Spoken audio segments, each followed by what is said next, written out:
국민 여러분 안녕하셨습니까? 인도태평양 전략연구원 최수입니다. 오늘도 저희가 마련한 방송을 애청하고 계시는 국내외 많은 우리 대한민국 국민 여러분, 특별히 해외에 계시면서도 국내 문제에 관심을 갖고 저희 방송까지도 애청하고 계시는 모든 여러분들 한 분 한 분께 감사의 인사의 말씀을 전해 올립니다. 오늘 저희가 준비한 내용은요, 돈 얘기를 좀 해보려고 합니다. 돈. 요즘에 먹고 사는 일들이 힘드시죠? 아마 그날 하루하루 버텨나가기가 어려운 분들도 많으실 겁니다. 그런데 돈에 너무 욕심을 안 부리면요, 그렇게 힘들지도 않습니다. 예. 아마 저는요, 공직 생활을 했지만, 그러니까 공직 같지도 않은 공직 생활을 했습니다. 근데 옆에 뭐 강권해주는 선배들이 계시고 해서 딱 20년을 하고 나왔는데요. 그러다 보니까 지금 뭐 30년 넘게 한 애들보다야 뭐 연금이 터무니없이 낮죠. 그런데 낮은 연금에다가 별로 욕심 안 부리면요, 뭐 그런 대로 또 뭐 배 골치는 않고 굶지는 않고 또 살아갑니다. 그러니까 너무 그 돈에 대해서 욕심을 많이 안 부리면 되죠. 그러나 우리 남자들 같은 경우는 가족을, 즉 처자식을 먹여 살려야 되는 의무가 있죠. 일종의 원죄에 해당할 수 있는데요. 자, 그러니까 이런 돈 문제를 보면 볼수록 복잡하고 머리가 아파지기도 하는데, 자, 특히나 지금 현재 트럼프가 하고 있는 관세 정책을 우리는 그 의도가, 그 중심이 혹은 그 종지가 어디에 있는지 명확히 알아야 될 거 아니겠습니까? 명확히 알아야 거기 대응다고 할 텐데, 요즘 보면은 이 정말 머리에 들어있는 거라고는 부러터진 우동사리만 들어가 있는 이런 아이들이 언론사의 기자다, 무슨 뭐 앵커다 이러면서 입 밖으로 뱉어내는 쓰레기 오물들을 보고 있으면요, 트럼프 죽일 놈, 트럼프 나쁜 놈, 미국 놈들은 지들만 먹고 살려고 하는 아주 나쁜 놈들이다, 이런 얘기들을 하고 있습니다. 자, 그런데 그런 얘기를 하기 앞서서 트럼프가 과연 어떤 인간이고 왜 이와 같은 관세 전략을 펼쳐나가고 있고, 이런 생각을 조금만 좀 더 해보면 어떨까 싶습니다. 자, 이성적으로 판단해야지 무조건 감정적으로 미워하고 미친놈이다, 쓰레기만도 못한 놈이다, 이런 악담을 남의 나라 대통령한테 함부로 하는 것도 좋은 버릇은 아니죠. 왜 이렇게 말씀드리냐면요, 제가 보기에는 한국에 트럼프를 나쁘게 비난하고 폄훼해서 보도하던 이런 언론사들에게 금융 효과를, 즉 금융 처치 방법을 보내줄 수가 있습니다. 그러니까 지금 자네들 말이야, 무슨 뭐 우리 회장님 앞에서는 온갖 딸랑딸랑하고 뭐 그냥 성은이 뭐 만극합니다 이지랄 하면서 술잔 받는 너네들 기자들 있지, 뭐 주필, 논설위원, 뭐 편집위원, 뭐 이런 놈들 많잖아. 응? 너네들 그 돈 몇 푼 갖고 언론사 운영하는 그 사주 앞에서는 완전히 온갖 천하의 매춘부보다도 더하게 술 받아 처먹고 하는 것들이 기사 쓸 때 보면은 아주 네 가지 없이 함부로 쓰는 게 많던데, 우리 한국의 언론사, 방송사에 있는 너네들 아마도 조심을 해야 될 거야. 그 속칭 금융치료라고 하는데, ABC사처럼, 미국의 ABC라는 방송국 아는지 모르겠는데, 거기서 함부로 입을 나불락거리던 애가 지금 1억 달러를 갖다가 얻어맞은 게 있어요. 뭐 우리나라 언론사들은 돈이 많으니까 1억 달러 정도 해봤자 뭐 껌값이겠죠. 1억 달러면 얼마 되나? 한 1,400억 되나요? 우리나라 돈 현재 1,400억이면 뭐 홍씨, 김씨, 방씨 이런 데서는 껌값이겠군요. 자, 그런 수준 없는 애들 얘기는 그만하고, 자, 지금 미국의 경제 시스템이 알렉산더 해밀턴에서 출발했다고 하면은 새로운 혁신 기술을 받아들여서 영국의 자유무역 꼼수를 벗어나서 1차 대전을 수행하는 초강대국으로 변모한 시기를 말하자면 누구보다도 우리가 거명해야 될 사람이 윌리엄 맥킨리 시대였다. 이 얘기를 우리가 솔직하게 인정해야 될 겁니다. 자, 그 밑에서 부통령을 했던 테오도르 루즈벨트. 이 사람은요, 미국의 가장 위대한 대통령이었다고 이렇게 인용하는 사람들도 간혹 있습니다. 그런데 이 테오도르 루즈벨트는요, 객관적으로 공평하게 놓고 얘기를 한다면 윌리엄 맥킨리의 소위 발바닥에도 못 가는 사람이에요. 자, 지금 미국의 그 어느 대통령도 이 윌리엄 맥킨리처럼 미국을 세계적인 국가로 만든 그리고 성공적인 정책을 펴서 성공시킨 사람은 일찍이 없었다. 전무후무하다. 이렇게 말씀드릴 수가 있습니다. 자, 이 윌리엄 맥킨리, 정확히 말하면 윌리엄 맥킨리 주니어입니다. 1843년 1월 29일에 출생을 해서 1901년 9월 14일 날 사망한 미국의 제25대 대통령인데요. 이분은 최후의 남북전쟁 종군 경험을 해봤던 대통령이었고 19세기의 마지막 대통령 그리고 20세기 최초의 대통령이었습니다. 자, 그런데 오늘날 미국의 현실은 어떻습니까? 2024년 통계에 따르면 10%의 미국 수익자가 거의 67%의 미국의 부를 차지하고 있다릅니다. 자, 하층 50%는 겨우 2.5%의 미국의 부를 가지고 있다고 분석되고 있습니다. 미국은 이제 더 이상 아름다운 국가가 아닌 거 아니겠습니까? 그렇다면 과거처럼 선망의 제국으로 가장 부유한 거대한 제국으로 부활할 수 있을까요? 없을까요? 맥킨리가 주장했던 3P가 있습니다. 첫 번째 P는 patriotism, 애국심입니다. 두 번째 P는 protection, 국익 보호. 세 번째 P는 prosperity, 국가 번영입니다. 이 3P를 이 나라에서 제대로 주장하는 대통령 후보 경쟁자가 있을까요? 한번 생각해 볼까요? 있어요? 없어요? 자칭 우익 진영에서는 친중을 욕하고 있습니다. 친중을 욕을 해요. 그런데 자칭 우익 진영에서 매우 제법 그래도 지지를 받고 있는다는 사람은 무슨 활동을 했던 사람이죠? 자, 이런 분들의 과거 행태를 보면요, 한중 해저 터널을 주장합니다. 중국인 대량 입국을 가능하게 하자고 합니다. 불법 체류자를 보호해주는 비자를 마련해 주자고 떠듭니다. 서해오도 중국인 카지노를 추진하자고 해요. 대중국 투자 유치 추진을 합니다. 일대일로와 연결하는 대륙 고속철도를 제한하기도 하고 쌍용 기술을 유출했던 중국인 출국 제한을 폐지하자고 그러고 박근혜 대통령의 중국 전승절 참가를 주장하거나 옹호를 해왔고 AIIB 자금 지원 주도 등을 했다고 할 수 있겠죠. 특히 AIIB는 Asian Infrastructure Investment Bank를 의미하는데요. 중국이 설립했던 다자간의 개발은행이죠. 아시아 태평양 지역의 인프라 구축을 지원하는 역할을 수행한다고 하는데 실제로는 중국 1대1로 정책의 바풀떼기 역할을 하는 겁니다. 어허, 자칭 우익이라고 하는 사람들 보니까 정말 진짜 친중국이네요. 한국의 많은 교회들도 이런 사실을 알려고 하지 않습니다. 자, 친기독교이면 무조건 모든 면죄부를 받습니다. 자, 이러면서도 미국이 도와 누구를 풀어준다고 이렇게 생각을 할 수 있겠죠. 자, 우리가 철학적으로 혹은 실용적으로 과학적으로 생각을 해볼 때 자칭 우익이라고 하는 사람은요, 반드시 레이몽 아론이 했던 유명한 말을 한번 좀 떠올려 봐야 됩니다. 정치적으로 생각하기입니다.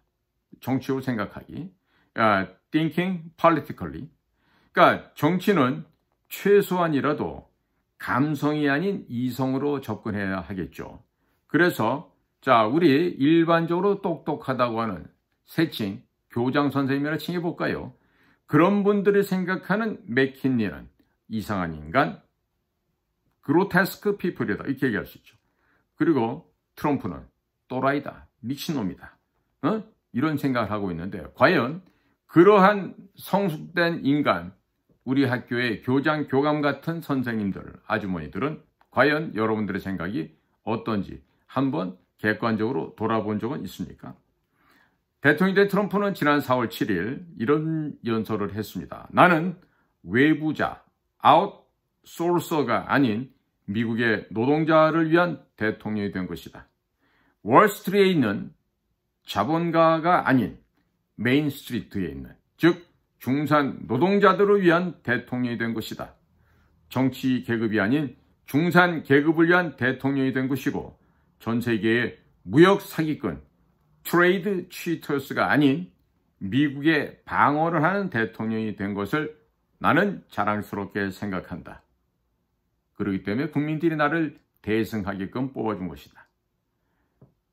자, 지금 한국의 많은 전문가 그룹들, 또 심지어 많은 국민들이 트럼프의 관세에 대해서 심지어 험악한 욕설을 하고 있습니다. 자, 이것은 과연 똑똑한 건가요? 아니면 바보스러울 만큼 순진한 건가요? 자, 역사는 반복된다고 하지 않습니까? 자, 그렇다면 이 자리에서 이 윌리엄 맥킨리 25대 대통령과 도널드 트럼프 47대 대통령의 전략에 있어서 유사성이 무엇이 있는지 한번 들어볼까요?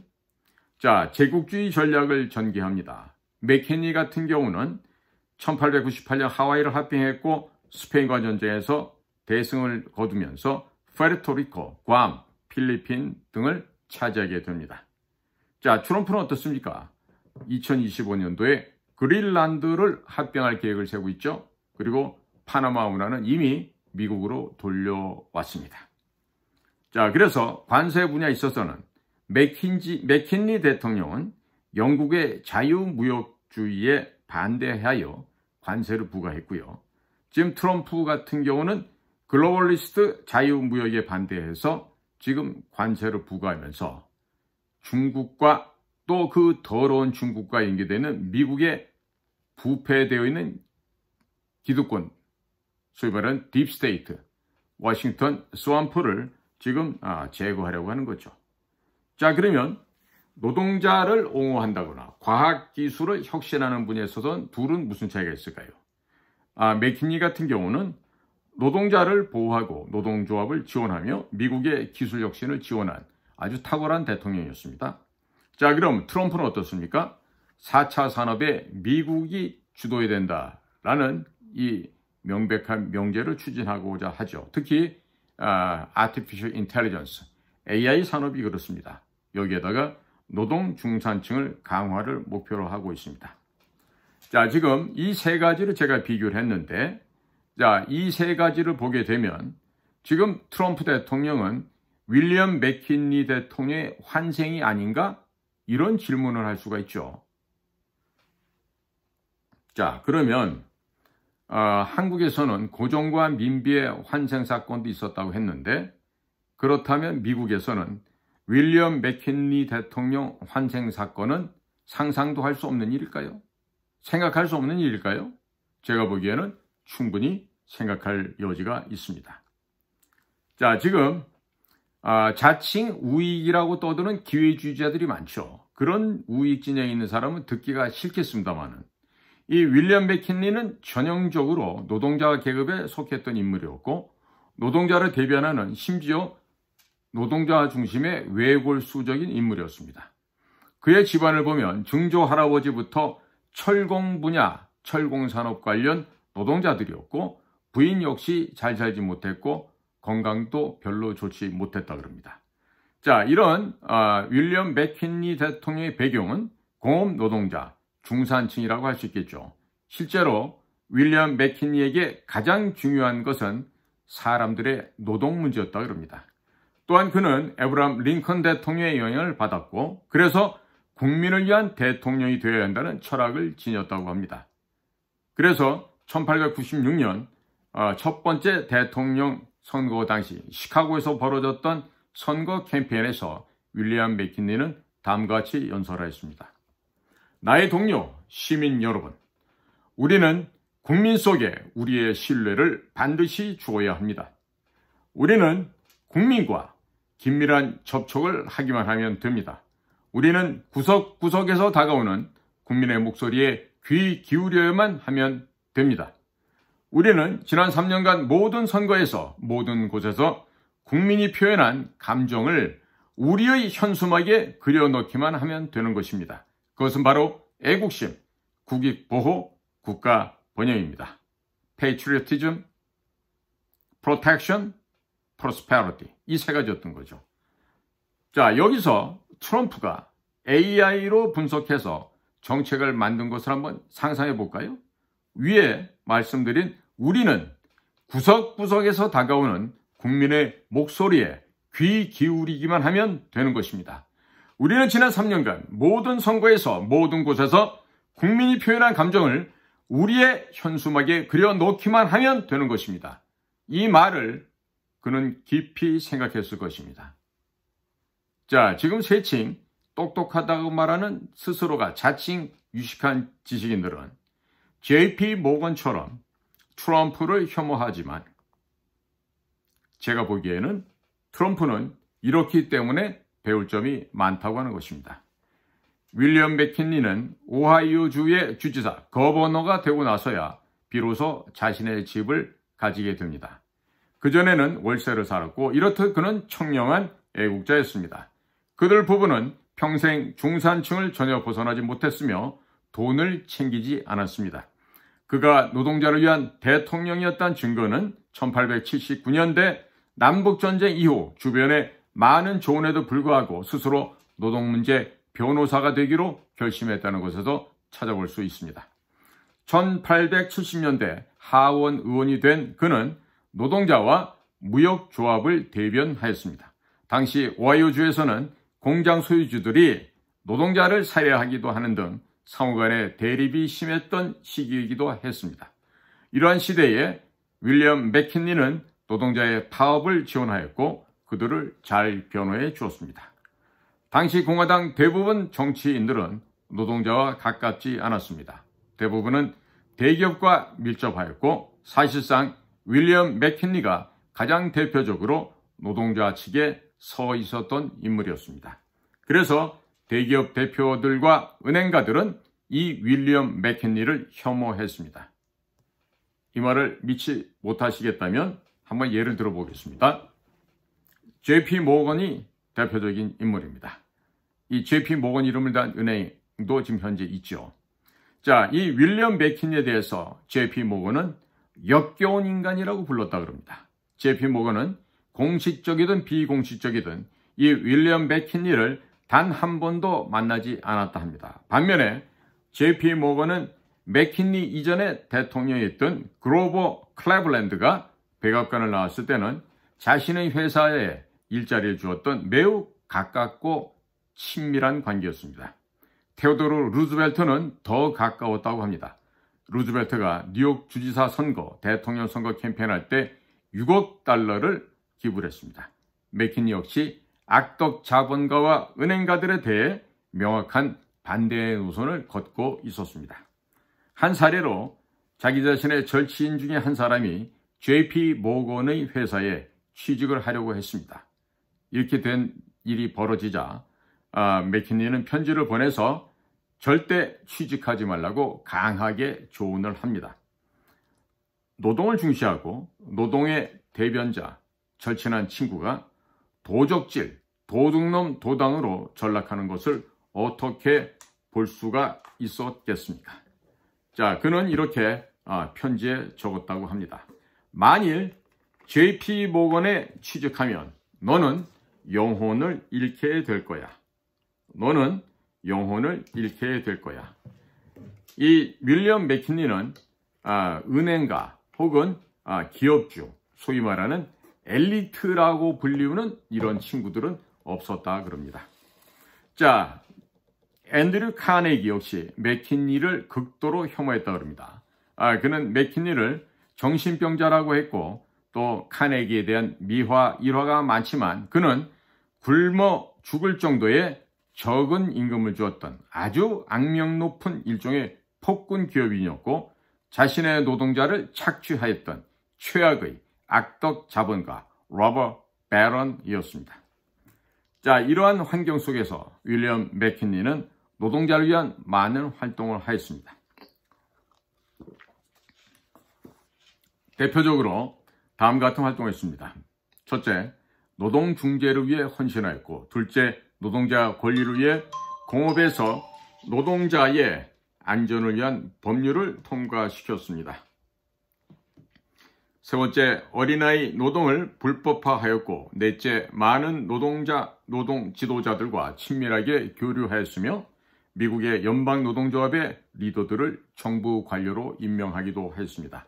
다섯 번째, 1일 8시간의 노동시간을 설정하기 위해서 몇 년 동안이나 외롭게 투쟁한 바도 있습니다.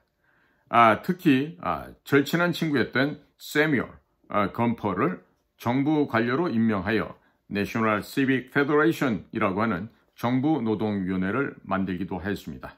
맥킨리의 또 다른 절친 가랜드는 카네기에 대항하기 위해서 자신이 이끄는 Amalgamated Association of Iron and Steel Workers라고 하는 노동조합을 이용해서 심지어 폭력적인 파업까지도 이끌었습니다.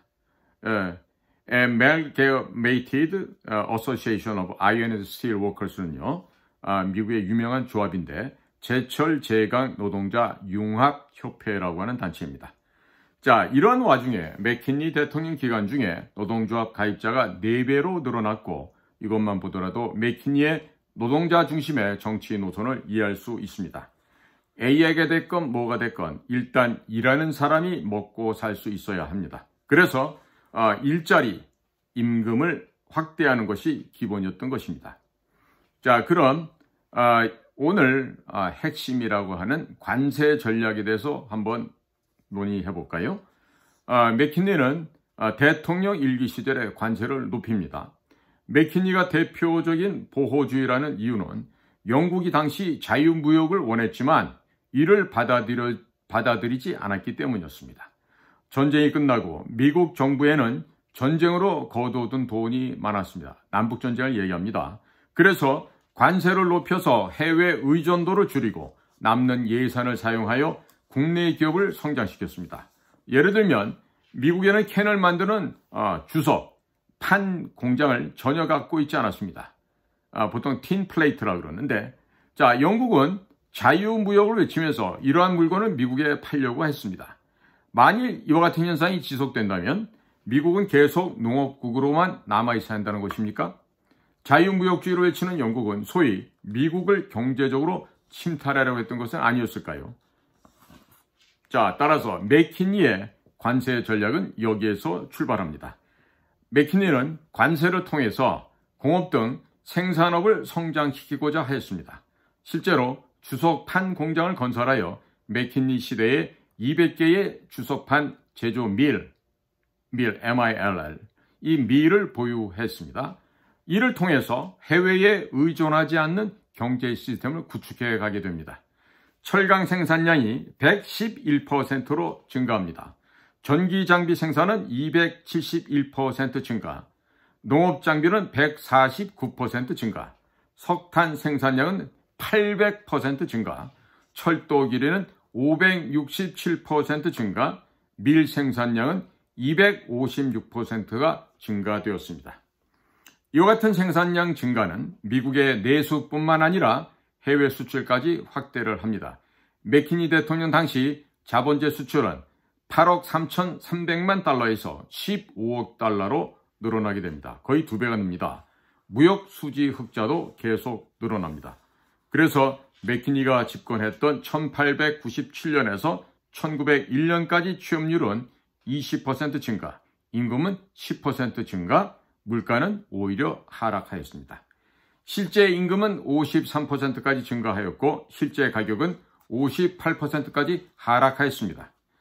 예를 들어 레일 가격은 톤당 68달러에서 32달러로 하강하고 1900년대 에너지 생산 및 소비에서 세계를 선도하게 됩니다. 레일 길이도 24만 5천 마일을 깔았으며 전화기도 1,500만 대로 증가시킵니다. 14,000대의 자동차를 생산했고 윌리엄 맥키니는 최초로 자동차를 탄 대통령이 되었다고 합니다. 특히 오늘날 AI 선도와 비견될 수 있는 것은 전기 산업으로 세계를 주도하는 데 있습니다. 웨스팅하우스는 교류 전력을 확산시켰고 이러한 토대 위에 미국 공장들은 산업혁명을 이루었습니다. 특허는 1885년 13,000개에서 맥키니 1900년에는 25,000개로 늘어났습니다. 그렇다면 어떻게 이것이 가능할 수 있었겠습니까? 자, 우리 세상에서 똑똑하다고 하는 우리 지식인들 항상 관세가 올라가면 물가가 오른다고 합니다. 그래서 트럼프 나쁜 새끼, 개새끼, 미친놈이라고 욕을 하고 있습니다. 자, 그렇다면 관세가 높아지면 정말 물가는 반드시 필수 불가결하게 올라가야만 하는 것인가요? 많은 이 땅의 자칭 전문가들이 말하듯이 상식적으로 그렇지만 실제로는 그렇지 않을 수도 있습니다. 자, 이렇게 똑똑하신 우리 교장, 교감님들을 위한 잠시 산수를 한번 해결해 볼까요?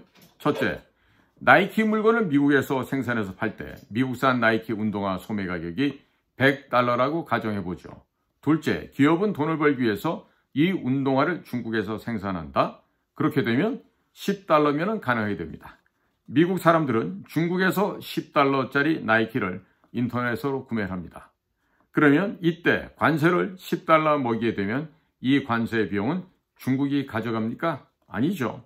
이 관세 $10는 미국으로 가게 되고 만일 관세를 이유로 해서 중국산 나이키 가격을 $15로 높였을 경우에 남는 $5는 누가 가져갑니까? 나이키 회사가 가져가게 됩니다. 기업이 관세를 핑계로 가격을 올리면 결국 기업이 소비자로부터 더 돈을 뜯어먹게 되는 것입니다. 자, 위에서 말씀드린 산수 결과를 종합하면 어떻게 됩니까? 미국은 기업가에게 이익이 되고 미국 정부에도 이익이 됩니다. 돈을 많이 남기는 미국 기업은 무엇을 할 수 있습니까? 벌어들인 돈으로 연구개발, R&D, 새로운 공장 건설, 장비 생산, 자본재 수출을 통해 경쟁력을 앞설 수 있습니다. 역으로 생각하면 중국의 기업은 이익이 있는 것입니까? 자, 이와 같은 맥키니의 역사적 경험을 볼 때 트럼프가 왜 관세를 때리지 않겠는가? 트럼프는 자주 이런 얘기를 합니다. 영어 사전에서 내가 가장 좋아하는 단어가 관세, tariffs라고 합니다. 미국에서 미국인이 공장을 돌리면 임금이 반드시 올라가는 것입니까? 자동화, 인공지능을 이용한 자율화는 사람들의 임금을 적당한 선으로 조정하겠지만 가격은 높이지 않도록 만들 수 있는 것입니다. 4차 산업혁명을 통해 위해서 미국의 경제 시스템 조정은 관세 전략을 통해 달성될 수 있는 것이 아니겠습니까? 윌리엄 맥키니가 미국이 세계를 선도하기 위해 시행했던 가장 큰 업적은 무엇이었습니까? 제가 보기에는 산업검토위원회 Industrial Review Board입니다. 이 산업검토위원회를 설치 운영하였던 것입니다. 그러면 왜 이것을 설치했었을까요? 윌리엄 맥키니 대통령은 이를 통해서 관세로 이익을 얻는 기업인이 자신의 부만을 늘려 노동 중산층이 파괴되고 빈부의 격차가 늘어나는 것을 막았던 것이죠. 산업검토위원회는 기업인이 관세로 통해 얻은 이익을 새로운 공장, 장비, 자본 재투자에 사용하는 것을 알고자 했던 것입니다. 그리고 기업이 관세를 통해 얻은 이익으로 노동자의 임금을 올리는가를 확인했던 것입니다. 만일 이러한 조치를 취하지 않았다면 관세를 없애버렸습니다. 다시 말해서 기업이 관세를 통해 이익을 더 얻지 못하도록 한 것입니다.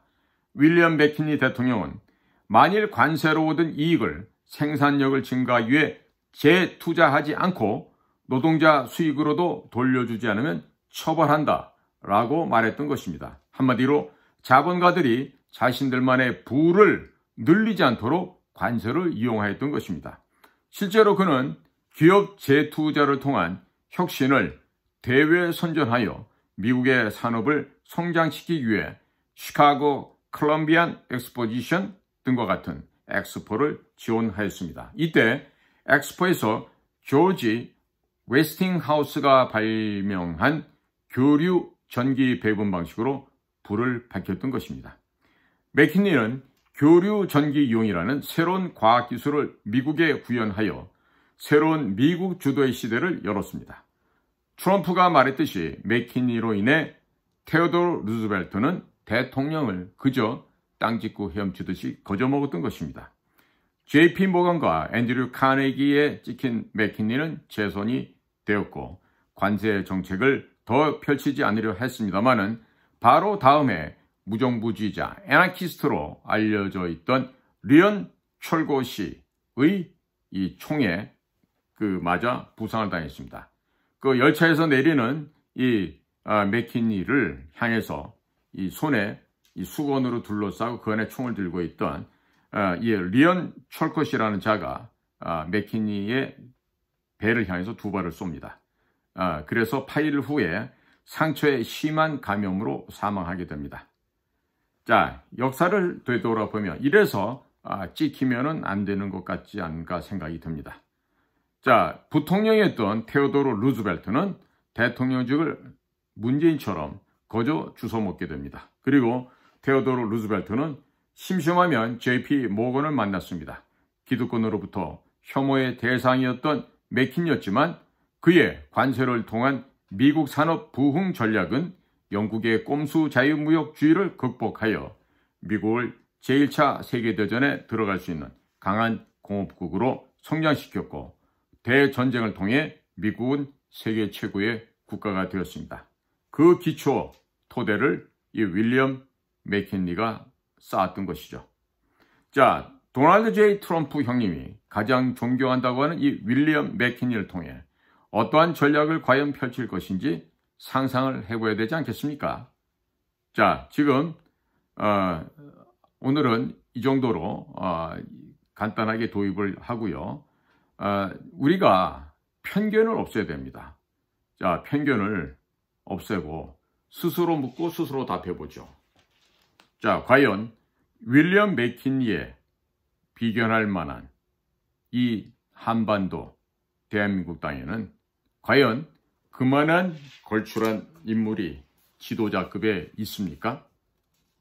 있는다면 있다면 여러분들 가슴에 손을 얹고 생각해 보십시오. 누가 이 윌리엄 맥킨리 같은 이 거대한 현재 오늘날의 미국을 만든 그 기초를 만들 수 있었을까? 미국이란 나라도 이 윌리엄 맥킨리가 없었더라면 오늘날의 미국은 없었을 것입니다. 자, 윌리엄 맥킨리가 무슨 키가 2m쯤 되고 이런 사람 아닙니다. 역대 미국 대통령 중에 가장 키가 작았던 사람이고 그리고 실제로 남북전쟁에도 참여를 했던 그런 사람이었죠. 자, 국민 여러분. 자, 무엇이도 혼란한 가운데 대한민국이 처해 있습니다.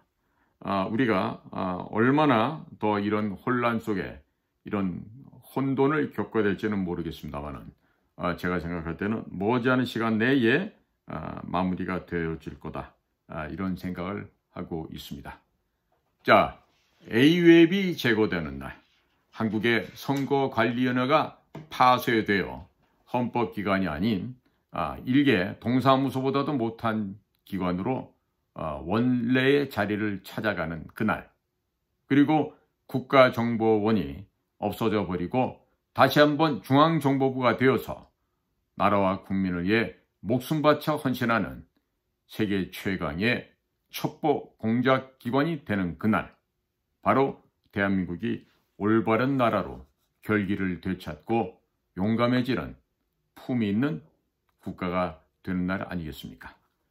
국민 여러분, 절대로 희망을 버리지 마시기 바랍니다. 우리에게도 윌리엄 맥킨리 같은 대통령, 이승만, 박정희 같은 대통령이 이 땅에 다시 오지 않겠습니까?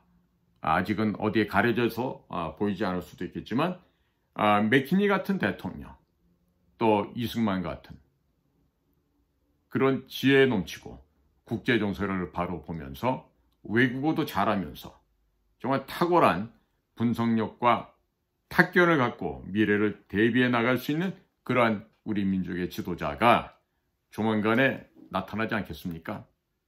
자, 저는 태무진, 징기스칸과 같은 그런 용맹함을 구비하고 그리고 지혜를 갖고 현명함을 보유한 지도자가 이 나라에 꼭 나타날 수 있다. 이런 생각을 갖고 오늘도 기대를 가져봅니다. 자, 오늘은 미국의 윌리엄 맥킨지, 미국의 제25대 대통령에 대한 말씀을 드리면서 트럼프의 관세가 과연 무엇을 의미하는지, 그리고 어느 방향으로 지금 미국이 가고자 하는지에 대해서 아주 초보적이고 아주 유아기적인 그런 이야기를 드렸습니다. 앞으로 조금 더 이 윌리엄 맥키니 같은 경우는 저희가 심층 취재를 더 해서 국민 여러분들께 공유해 드리도록 하겠습니다. 자, 오늘도 저희 방송을 경청해 주셔서 감사를 드립니다. 인도 태평양 전략연구원 최수영입니다. 감사합니다.